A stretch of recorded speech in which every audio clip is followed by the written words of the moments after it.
Okay, all right. So we can move on to the next slide because I said my introductory comments here in that first slide. So just want to review again with you. You all know this. We have a department mission. This mission has been in place for the department for many years, but is a pretty holistic mission statement to work together with families and individuals in order to promote economic self-sufficiency, personal independence, and to strengthen and preserve families. You can go ahead, Alexa. And our vision, as you know, is family connections are always preserved and strengthened. And I want to touch base a little bit about our mission and vision. It's interesting that, or I find it interesting, our vision and mission are truly in alignment with the direction of our state partners through the Department of Children and Families and the Department of Health Services. Both state departments are voicing, as I've listened to them begin talking about their proposed areas in the governor's proposed budget, they are both committed to helping individuals, children, and families stay within their communities and to be strengthened. And they use words like that as they talk about their program areas. There is a big emphasis, if you've had a chance to look at the governor's proposed budget, on really helping to keep individuals close to their communities and to be able to engage with individuals earlier and to help strengthen families and individuals. And this is truly in alignment with the work and the direction of our vision and mission here in Eau Claire County. Alexa, do you want to go on? Question? Yes, please. Did we consider where it says family connections will always be strengthened, something about family and community connections? Did we ever think about that? Yeah, that's a really good question. And in our mission is broader, and in our vision, we narrow that down, but thinking very expansively with our words. So families, for some, that's our community. But that's certainly something for us to perhaps be exploring by making that more clear. I'd like to add something. In the state statute, the one thing that really, when we look at our primary responsibility in human services, you will note that under the Human Services Board, it says policy making board. One of the questions we have had over time is our primary concern serving people and making the policies that improve that? And how does that coincide with the board having fiscal responsibility, the department having fiscal responsibility for those same services? At some point in time, we've always gone back to the statute and said, you know, our primary concern is policy making. It doesn't even list fiscal responsibility in the state statute. Just a note.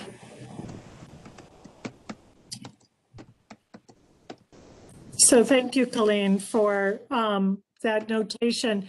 There is a, so again, this does not include the entire statute, where Sure. reporting on our budget is a part of our work, but it does focus on the role of the board as a policy-making board, as you note. Thank you. So wanted to, you are familiar with this language as the role of the department for us to make available to all citizens of this comprehensive range of human services. in an integrated and efficient manner. And here in Human Services here in Eau Claire, we are focused on family services, which carries out that children and family, juvenile justice type services, behavioral health services, and economic support services.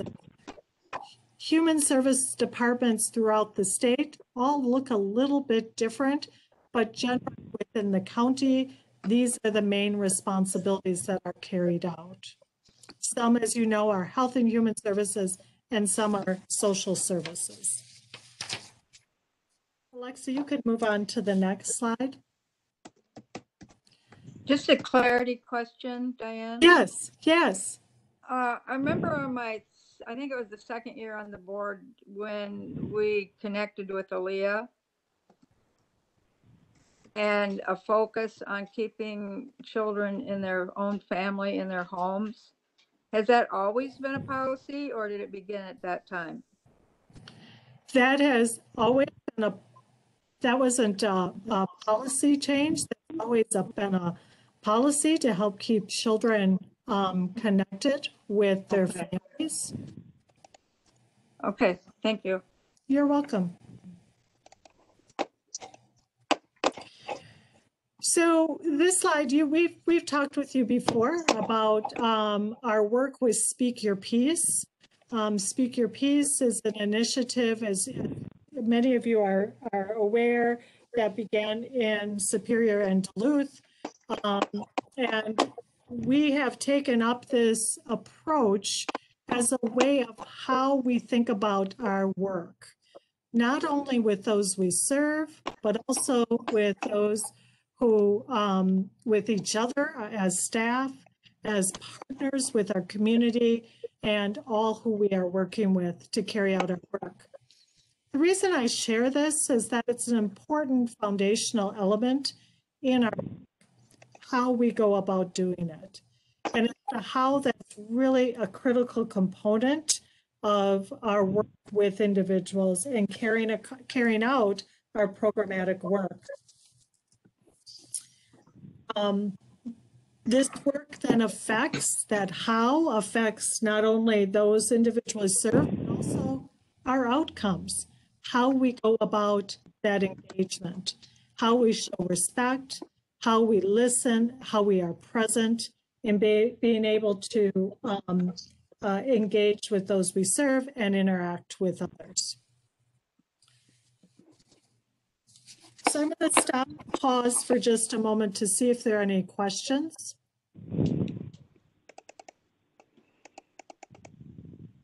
And I'm just going to make one additional comment that we had shared back in I think in December, how Eau Claire was one of 12 or 13 counties that were chosen to work with the Department of Children and Families on some work to begin their Family First initiative work, and being able to find out how these 12 or 13 counties were approaching their work. And a little bit of what I have learned is that that piece around how and leadership is coming out of the data to show that it's really critical to lead to really good outcomes, and not only for those individuals, but also outcomes from a financial perspective. I'm going to turn to the next slide. And that looks different. There we go. All right, thank you, Alexa. So, as you are familiar, our agency, we're one agency with 5 division areas. And over the course of the month of March, we will be talking about our program division areas, that being economic support, behavioral health services, and family services. Just to remind everybody, in the entire department, we have 229.33 equivalent positions to be able to carry out our work as an agency. each area, over the course of the next few weeks, that being again economic support, family services, and behavioral health services, will take one session, and we'll share through video and through questions and answers about their division area and the program within that area, including who they work with and what kind of outcomes they're seeing and challenges that are faced. To note, as an agency, we work with 71 contracted providers.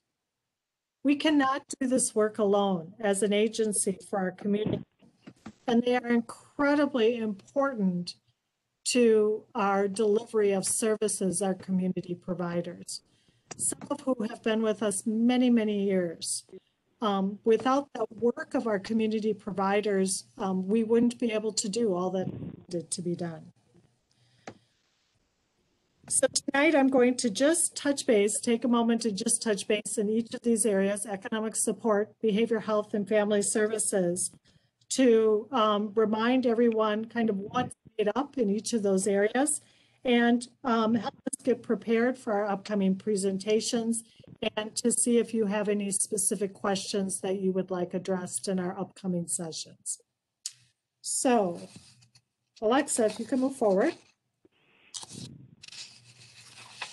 We're going to start with talking about Economic Support Services Division, which really is rooted in strengthening self-sufficiency. And here in this area, our county is the lead agency for the Great Rivers Consortium. And as you know, that's the 10-county consortium.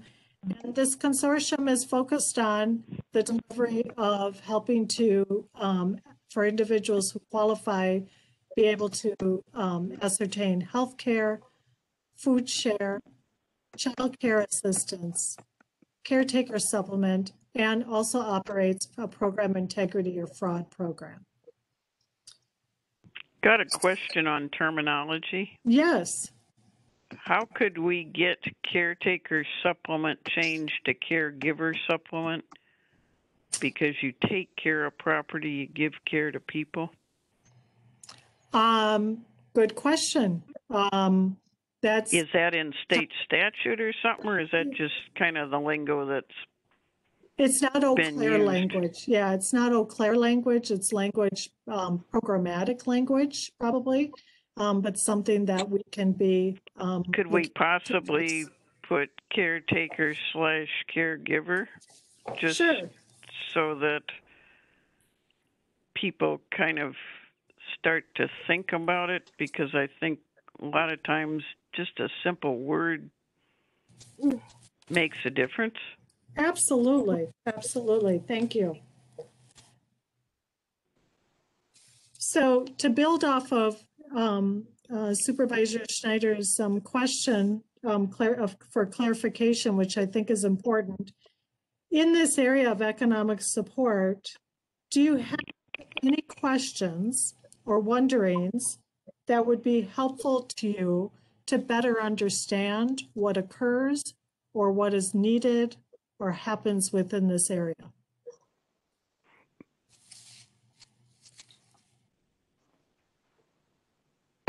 I might have I'm not sure if it's a question, a statement, or just a curiosity. I know when you access, when you first initially go for help, you kind of get sent to different departments. And I guess I'd like more clarity about how that works, like taking somebody through the process And of seeking help. okay, and seeking help for just first coming to the department? Yeah, the very Okay. first initial contact with somebody coming in and saying, I need some help, but I don't even know what I need or what I qualify for. Okay. And I would think it would fall under health, food. If what those categories are representing. Right. Yeah. So somebody, Yeah, and another way of asking that. Maybe somebody comes in and says, I know I need this. Then do you also say, well, how are you fixed in this area? So Right, do that's you, kind of what I'm talking about. Yeah, thank you, Kathy. I think, are you referring to an assessment? yeah. First, maybe Do you the ask process. about things that they didn't bring up, or do you just meet the need they brought up and so to give you a little preview, we do um, ask to be able to do that. But I think that's a good kind of description to be able to provide when someone's looking for help. What does that look like? How do they have to know what they need, or can they come and just tell their story? And we help respond to, here are some things for individuals to consider. Yeah, that's perfect. Okay. If I could just piggyback on that, I think it depends on what period of time you're talking about, because historically there have been periods when economic support specialists were prohibited in telling people about other programs that they might qualify for. So it's wow. gone through several iterations over time, and Right. you can tell, by the name it's called AFDC, Aid to Family with Dependent Children. And then it became in Wisconsin, W2, Wisconsin Works. Right. And then it became TANF, Temporary Aid for Needy Families. I'm not sure what it is now.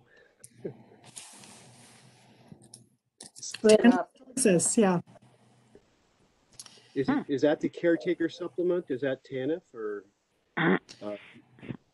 No, there may be some TANF dollars within there, but the caregiver or caretaker supplement is if somebody is needing some assistance with caregiving. Okay, wouldn't TANF be part of economic support? It might be, and we're going to hang on to that question to Kathy Welke next week instead of. Okay. We'll see if we can stump Kathy. Right. Okay. Diana, I have All a right. question. This is Yes. Perhaps, excuse me, Colleen. Perhaps one of the things that that people need to understand is almost as 3 steps. Coming in and indicating that you have an issue that you think you need help with. The question probably would be first, do they qualify? So knowing whether or not they meet the criteria to enter program. And then secondarily, which programs would be to meet their need would be done by an assessment of their particular issues. So I think that's probably the first 2 steps, is in the door, I need help, do you qualify, and what type of needs do you have? Yes. So one of the things to note, and you'll learn this if you listen over the course of the next few weeks, here in Eau Claire County, we do use social workers for our access workers positions. And the access function is that first place where people come to and tell their story. And that assessment of listening to what is being presented is being done then by a certified social worker whose role is to be able to help ascertain the level of the crisis and need and making those connections to resources that might be in the community for that individual or might need that connection to a program within human services. This is Paul.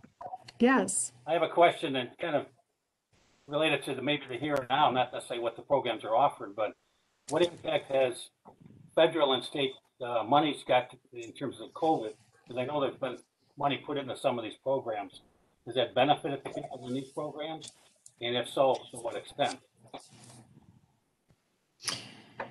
Yeah, that's a good question. And Kathy can talk about when she meets with you next week, how COVID has affected Sure. and economic support area. It has provided really some pretty incredible effects programmatically and economic support to be able to help individuals in the community in terms of their being able to continue to have the benefits that they were found eligible for when COVID started. Great. We'll have her talk to that. All right, thank you. Yes. Diane? I'd be interested in knowing in the assessment, is it available if the person uses ASL, or if the person is Hmong, or if the person's Spanish is their first language, how that's handled? That's a really good question. I'm really glad you brought that up. So we are required and worked really hard at being able to respond to the individual's primary language. So we use a variety of different tools and individuals to be able to be responsive in the language, whether it is through sign language or using an interpreter or the language line or whatever type of means for communication is needed. Yeah, could we have a little bit more about that? We can. What that we looks can. like? Yeah, yeah.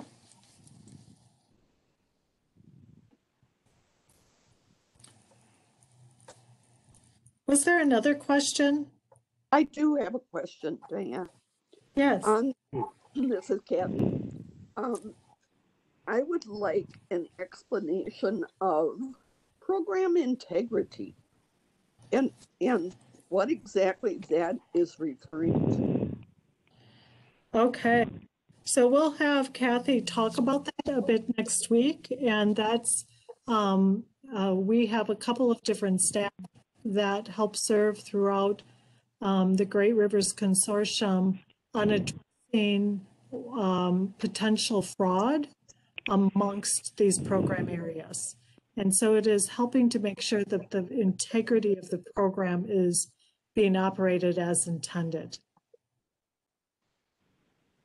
And we'll have her talk about that. Thank you.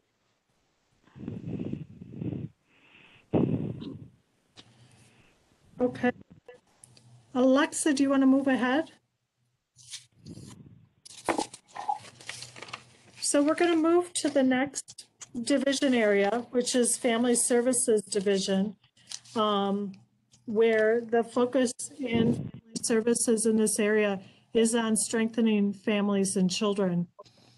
And this division responds to the mandates and the areas of child protective services, youth justice services, our juvenile detention services, alternate care, meaning out-of-home placements, birth to 3 services, coordinated services teams, intensive permanency services, and we approach through our strengthening families work throughout these program areas.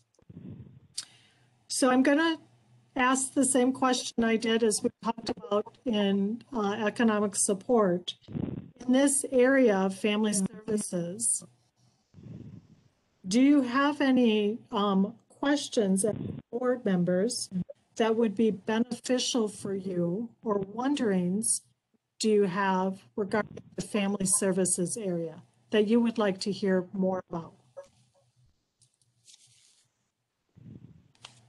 I have something, it's McKinney. As far as strengthening families, when we're seeing an error of division within families that's been perpetuated by political differences, how does that play into the work you do? That's a great question.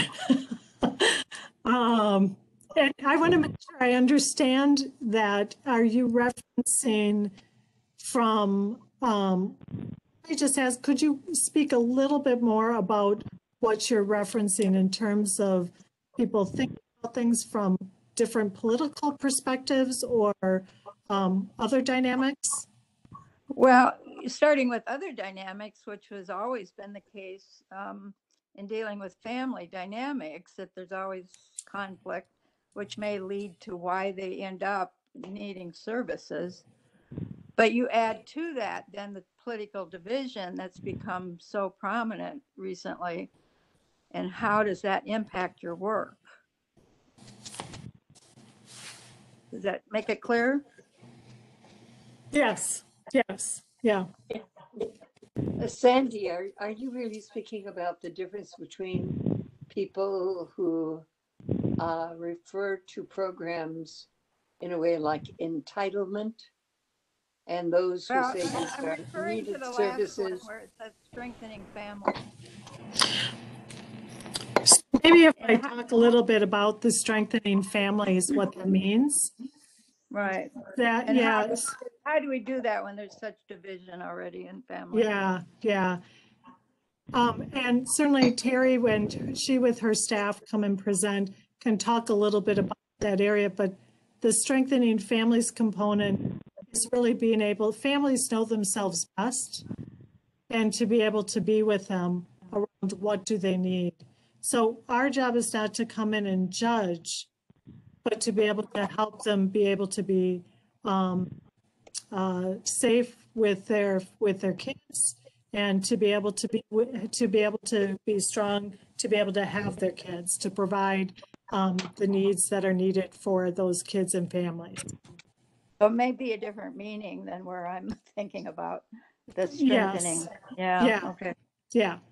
All right. Could you Thank give an example, Sandy? Because I'm not getting your question. Well, when it said strengthening families, I thought immediately of the division that we now see in families. It's become so much more of a focus. But I think this may be referring to just, even maybe the basics of living. Where Do the you other mean one, like a Republican mom and a Democratic dad or something? Is that the kind of division you're talking about, or? well, that adds to where there's division in families. And so the word strengthening families probably is more basic, the basic needs.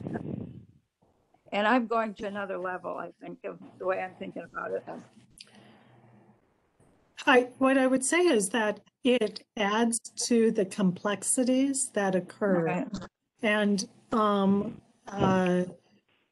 generally, we're helping individuals to be self-sufficient, that if they're needing recovery services, we're helping to engage them with that, to be able to, if they have food insecurities or housing insecurities, to be able to have those basic things, to be able to support.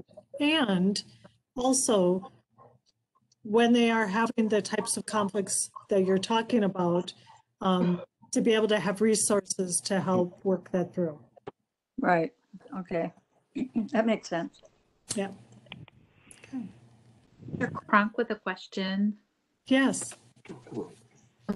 I'm wondering, I know, and I haven't read the extensive governor's budget proposal, but I know that there has been some language in there around increasing support for peer support specialists. And I'm wondering, and spaces, peer run spaces. So I'm wondering if within these areas, and some of the other ones that are coming up that aren't listed here, if that's been increasing at all.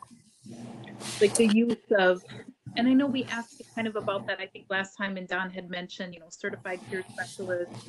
And I'm curious if there's been a work or intention to expand the use of peer support specialists, throughout program areas, and then also including, your work sitting on the CJCC table, or since it's also, you know what I mean? Since that also,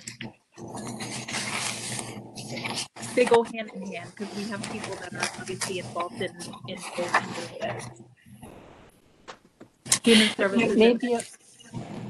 Maybe along with that, an explanation between what is the difference between peer support and mentoring. And perhaps where they're currently used. Maybe that might be an easier ask than where they're not, you know, where Right. they are used right now. Thank you. We don't have peers specialists, do we? In the department, is that what you're asking? Yeah. So we actually have 2 FTEs for peer specialists in the CCS program. They aren't filled right now, but we are contracting with some peer specialists who are certified through a contracted way within the CCS program. We also this is active conversation in both the Family Services Division and in the Behavioral Health Division around how to have individuals with lived experience in these program areas be engaging and providing either mentorship or direct peer support in these areas. In the Family Services Division, this is beginning to develop and evolve. Probably in the CCS area, we have more experience with this. And we recognize as an agency this to be very critical and important.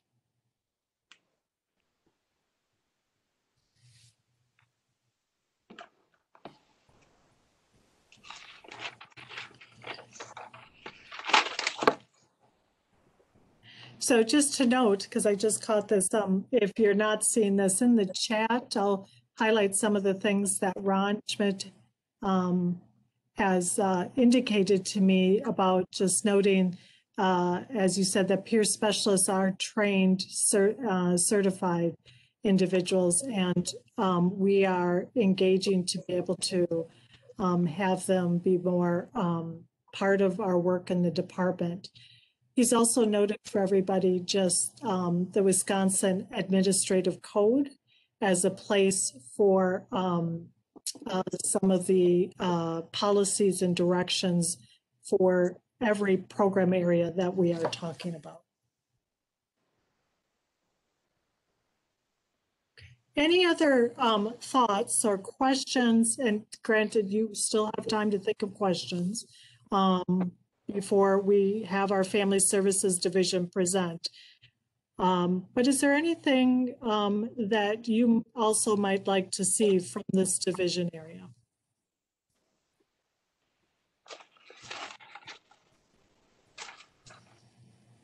Supervisor Cronk again, and it's kind of along the question maybe that I already asked, but I'm curious when people are going through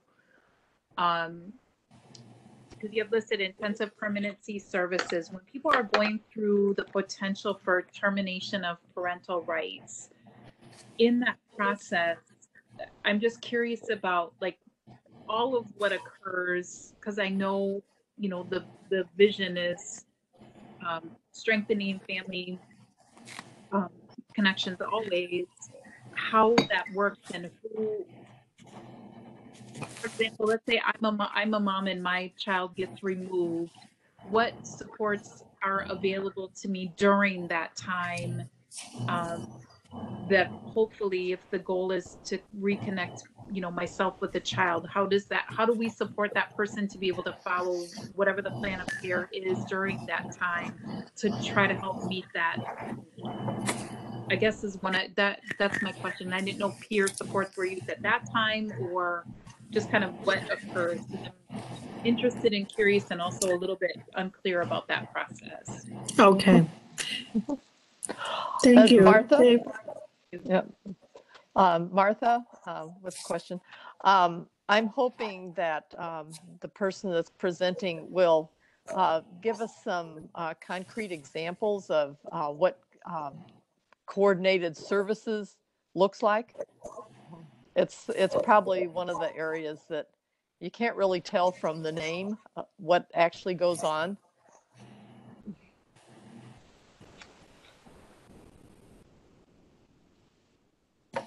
Okay, very good.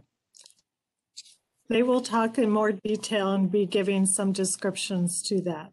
Thank you. So Alexa, can you move on to the next area, division area? So again, in the Behavioral Health Services Division, which is focused on supporting recovery, this division area involves adult protective services, crisis services, the Comprehensive Community Services Program, children's long-term support and integrated services for children, the Community Support Program, our treatment courts, our outpatient mental health clinic, and psychiatry services. So it's a lot, just as it is with other divisions. And so in this area, again, do you have any questions or wonderings or desire for specific information that would be helpful to you in understanding and seeing what this division area looks like? Knowing about waiting lists, Okay. I'm pretty sure they still exist in this division. I should be asking, do they exist in the other divisions too? But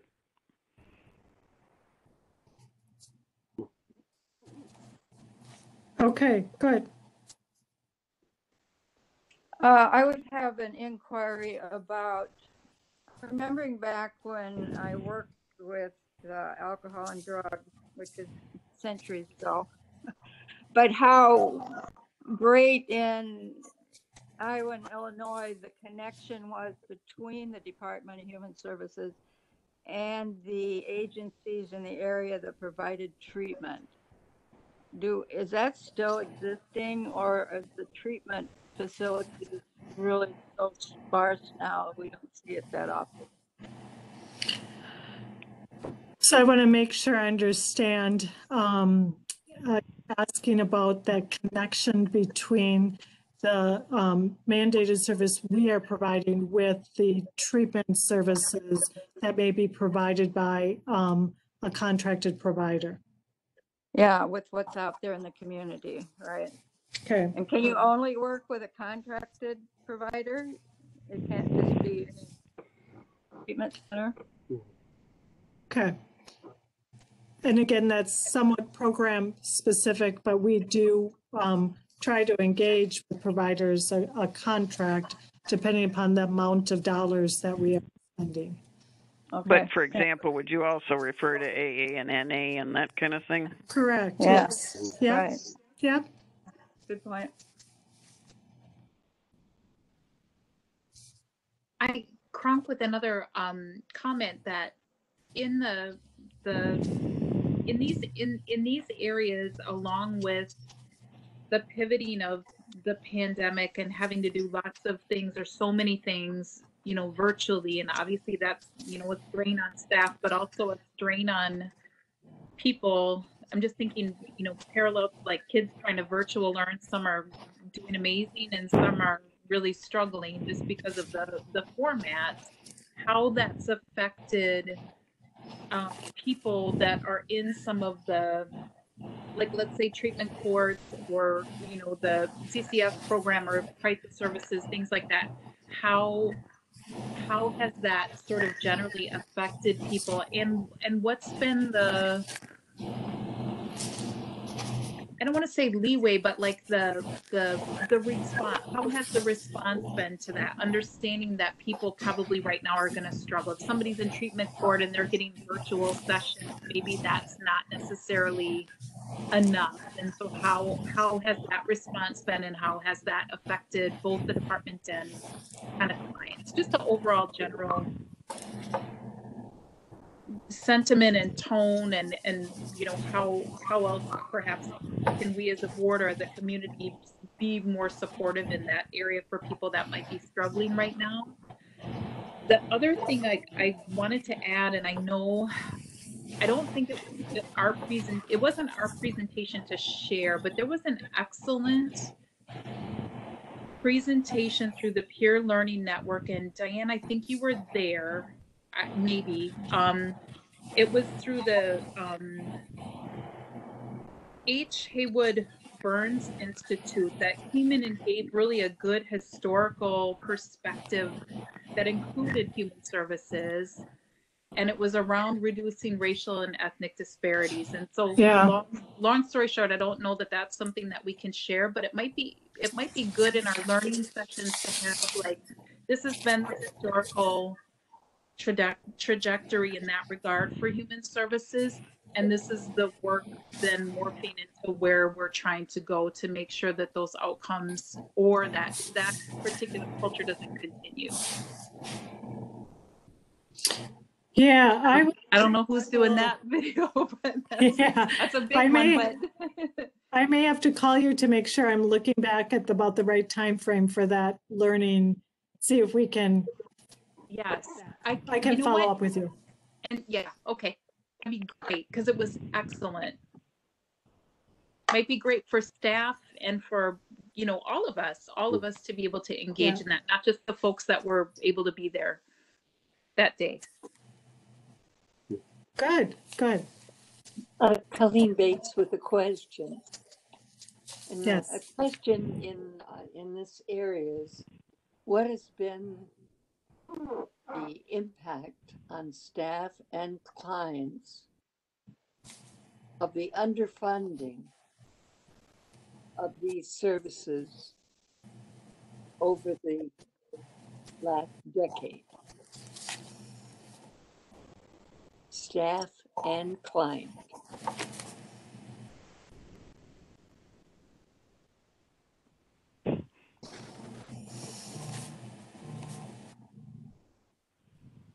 Okay.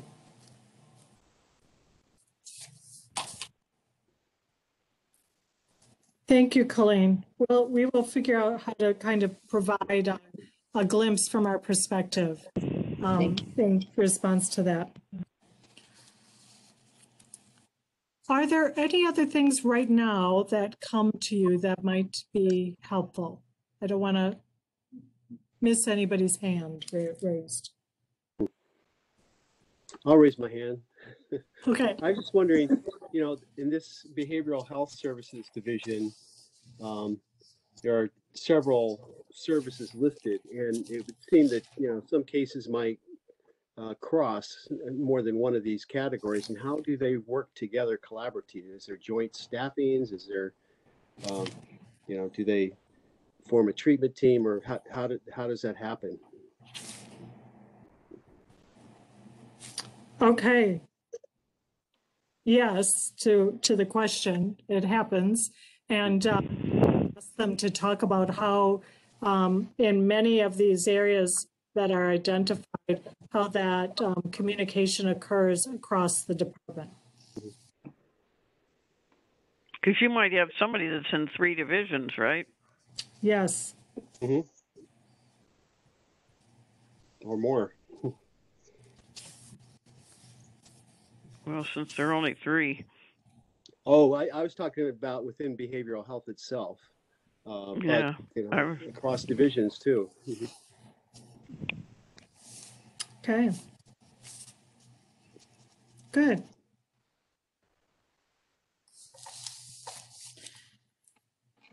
So the details, as I indicated in the first part of this evening, that we'll have 3 additional sessions this month on March 8th, March 15th, and March 29th.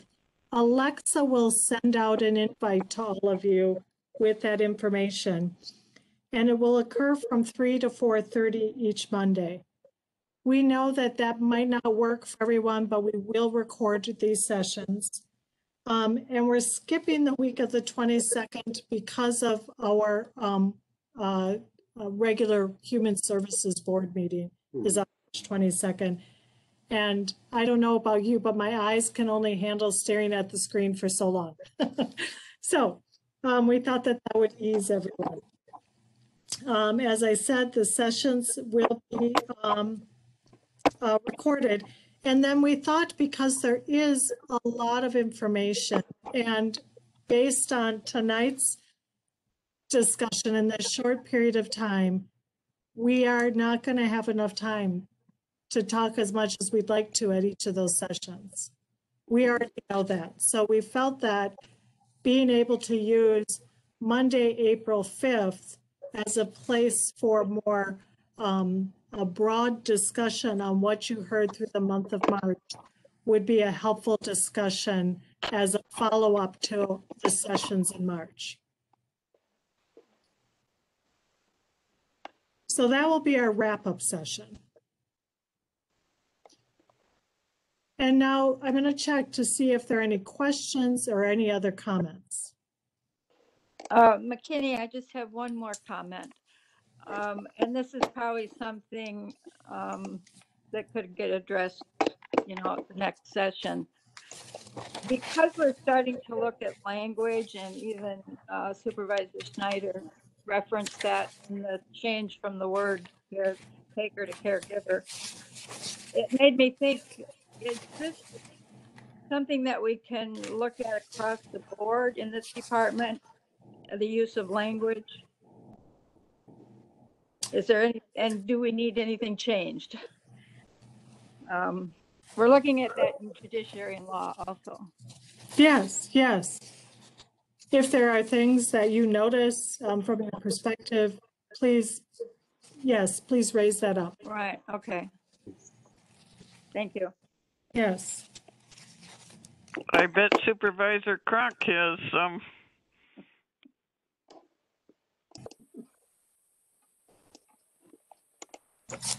Have some ideas or things to speak? Language ideas. Yeah, I mean, definitely not using words like offender and criminal and felon, and those are, I mean, those are the ones that come to the forefront. And I know that's something that Supervisor McKinney's talking about for judiciary and law. Using more person first language and update. Because a lot of times, you know, we're using things that we've always used that just aren't really up to date.